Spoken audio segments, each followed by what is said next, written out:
TMJ4 News continuing the discussion on inequality with a focus today on the disparity in wealth between African Americans and their white counterparts.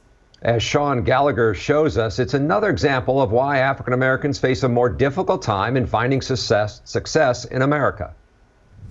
African Americans simply don't make as much money as their white counterparts. But income isn't the only factor in the tremendous wealth gap facing people of color. It's a historical gap. From the beginning, we were starting behind. Dr. Eve Hall is the president and CEO of the Milwaukee Urban League. She points to a history of setbacks that have helped create the wealth gap for African Americans.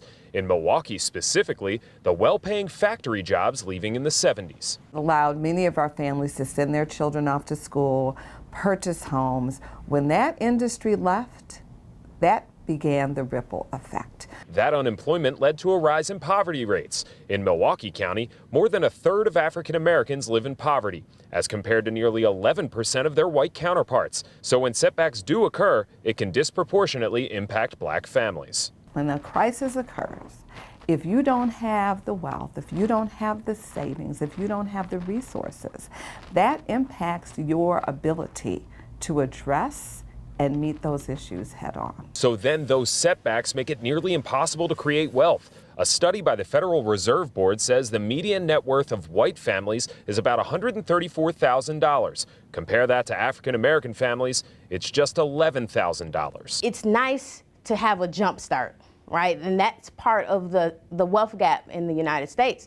We're always starting from scratch. Erica Wright and J.B. Bell are financial advisors, but they like to highlight their work in helping African Americans achieve generational wealth. Anybody who does not acknowledge that African Americans in this country have to deal with a lot of extra adversity on their pursuit to the wealth that some of their white counterparts have, they're not being genuine. It's just the truth.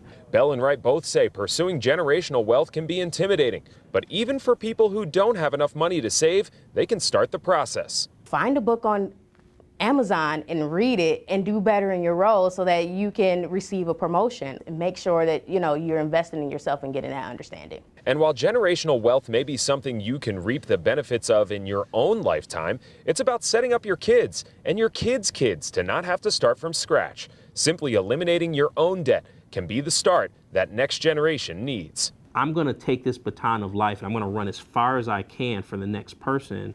We just think that's a little bit more of a healthier way of approaching this thing. We've included more of Erica and James's tips on building wealth on our website. Just head over to TMJ4.com and look for this story. In Milwaukee, Shaun Gallagher, TMJ4 News.